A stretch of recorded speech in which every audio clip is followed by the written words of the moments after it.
Well, we've made it to part 3. And before we begin, everybody just take a nice deep breath. Maybe go outside, get some fresh air. Socially distanced, but, fresh air. Okay, so in this one we're going to look at the impact of the early Industrial Revolution, or at least some of the impacts. The Industrial Revolution led to profound changes in society, politics, and the economy. Early changes: smoky cities, slum neighborhoods, polluted water, child labor in mines and textile mills were being alleviated in Europe in the mid-19th century thanks to reform efforts. By then, national or even international problems were replacing local ones. Business cycles, labor conflicts, and the degradation of entire regions into industrial landscapes. Among the most dramatic environmental changes occurred in the towns and cities. Never had towns grown so fast. We already mentioned London's incredible growth, but London was not alone. New York City reached 600,000 in 1850, up from 100,000 in 1815. In some areas, towns merged and formed megalopolises, such as Greater London, Central Belgium, and the Ruhr district of Germany. Think about if you're driving around the DMV, if you're driving around the Beltway, it all kind of blends in together. You don't necessarily know if you're in Maryland or Virginia just based on anything in the landscape. A great deal of money went into the building of fine homes, churches, museums, and theaters. Yet, by all accounts, the industrial cities grew too fast. As poor migrants streamed in from the countryside, developers built cheap, shoddy row houses for them to rent. These tenements were dangerously overcrowded, with several families often living in one room. No physical distancing there. Moreover, town dwellers recently arrived from the country brought country ways with them. People threw their sewage and trash out the windows to be washed down the gutters in the streets. The poor kept pigs and chickens, the rich kept horses, and pedestrians stepped out into the street at their own risk. Air pollution from burning coal got steadily worse, and people drank water drawn from wells and rivers contaminated by sewage and industrial runoff. The River Irwell, which ran through Manchester, one of the great urban symbols of the Industrial Revolution, was, quote, considerably less a river than a flood of liquid manure. In Washington, D.C., the canal that ran by the Capitol building and under what is now Constitution Avenue doubled as a sewage basin. It was disgusting. This is the one thing that time travel movies rarely get right. The past was a dirty, dirty, dirty place. To the long list of pre-industrial diseases such as smallpox, dysentery, and tuberculosis, industrialization added new ailments. Rickets, a bone disease caused by a lack of vitamin D, became endemic in dark and smoky industrial cities, where sunshine could not penetrate the thick clouds. Steamships brought cholera from India, causing great epidemics that struck poor neighborhoods especially hard. In the 1850s, the average life expectancy in England was 40 years old. In Manchester's poorest neighborhoods, it was 17. Shocking reports of slum life eventually led to municipal reforms, such as garbage removal, water and sewage systems, and parks and schools. In the United States, some of these kinds of reforms didn't come around until the 20th century.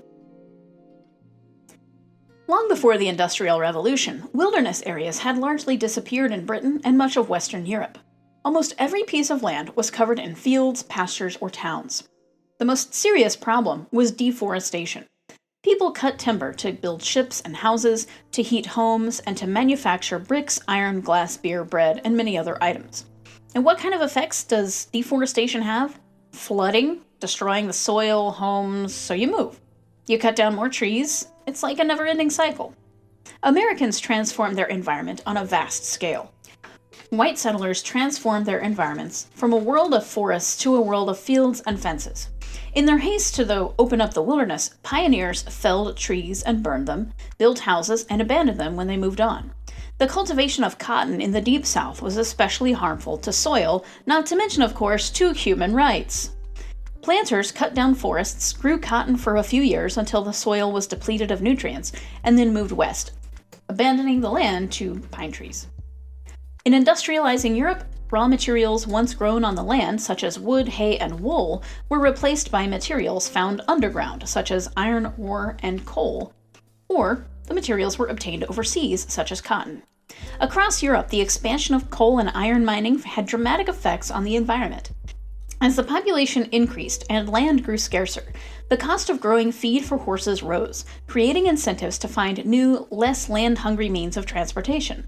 Likewise, iron became cheaper and wood more expensive. The marvels of canal construction, deep-cut tunnels, and even aqueducts were then applied to railroads. Soon, rattling trains pulled by puffing, smoke-belching locomotives invaded long, isolated districts. Most industrial jobs were unskilled, repetitive, and boring. Factory work did not vary with the seasons or the time of day, but began and ended by the clock.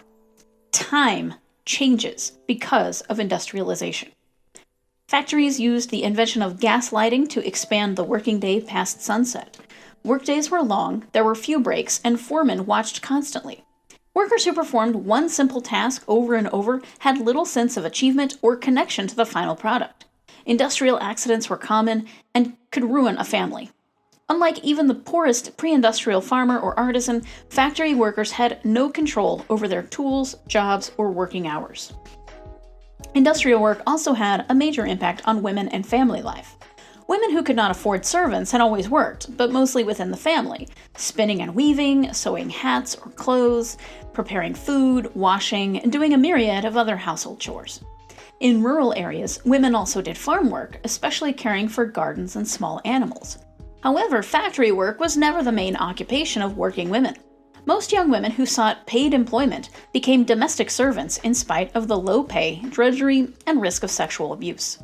Other women with small children tried hard to find work that they could do at home, such as laundry, sewing, embroidery, millinery, that's hat making, or taking in lodgers. Increased urban population also led to an increase in the number of sex workers. The number of sex workers in Paris ranged from 20,000 to 100,000, depending on who was doing the estimating. Those women who worked in factories were concentrated in textile mills, because textile work required less strength than metalworking, construction, or hauling, but it could be no less dangerous. It was not unusual to lose an arm in the rapidly spinning machinery. On average, women earned a third to half as much as men. Young unmarried women worked to support themselves or their families, while married women took factory jobs when their husbands were unable to support the family on one salary alone. In Lowell, Massachusetts, young single women provided basically the entire workforce of the entire town. It was a factory town for producing cotton cloth. They had to send money home back to their families. Mothers of infants faced a hard choice, whether to leave their babies with wet nurses or bring them to the factory and keep them quiet with opiates. Rather than working as a family, husbands and wives increasingly worked in different places. Nowhere might this be more true than on the huge plantation systems under slavery. Rising demand for cotton reinforced and expanded the institution of slavery in the Americas. In the 1790s, there were 700,000 enslaved people of African descent in the United States. By 1850, the number was more than 3.2 million. On the eve of the Civil War in the United States, the Southern investment in enslaved people was worth more than all of the banks, railroads, and factories combined. European demand for sugar prolonged plantation slavery in the West Indies and spread it to coffee-growing regions of southern Brazil. Slavery was an integral part of both commercial capitalism and the Industrial Revolution. Industrialization accentuated the polarization of society and disparities of income. There was a widening gap between the rich and the poor. In Britain, the worst off were those who clung to an obsolete skill or craft. Even by working more hours, hand loom weavers could not compete with power looms and were reduced to destitution. The standard of living of factory workers did not decline steadily like those of the hand loom weavers, but fluctuated wildly with the cycles of economic growth and contraction. During the war years 1792 to 1815, the poor suffered widespread hardship when the price of food rose faster than wages.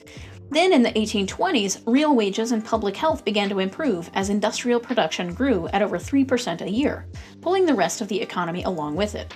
Prices for food, housing, and clothing fell so that even the poor could afford comfortable, washable cotton clothes. How nice. I'm being sarcastic. Hard times returned in the Hungry 40s when, in 1847 to 1848, the potato blight destroyed the potato crop in Ireland and 1/4 of the population died. Overall, the benefits of industrialization, cheaper food, clothing, and utensils, did not improve workers' standards of living until the 1850s. The real beneficiaries were the middle class. Most were the sons of middling shopkeepers, craftsmen, or farmers who had a little capital to start a cotton spinning or machine building business.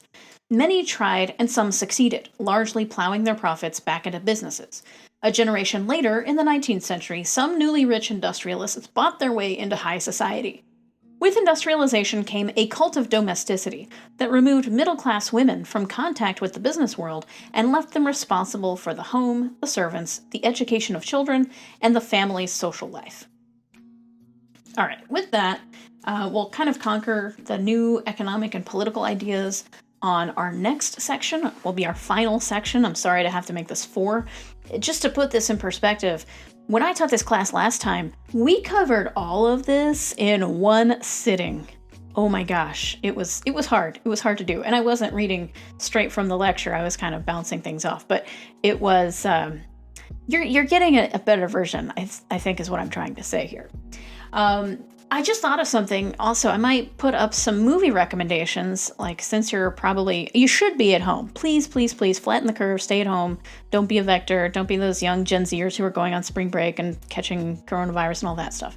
I'm going to post some movie recommendations, things if you have Netflix, you can watch, maybe to supplement. You can call it It's for Class. I don't know.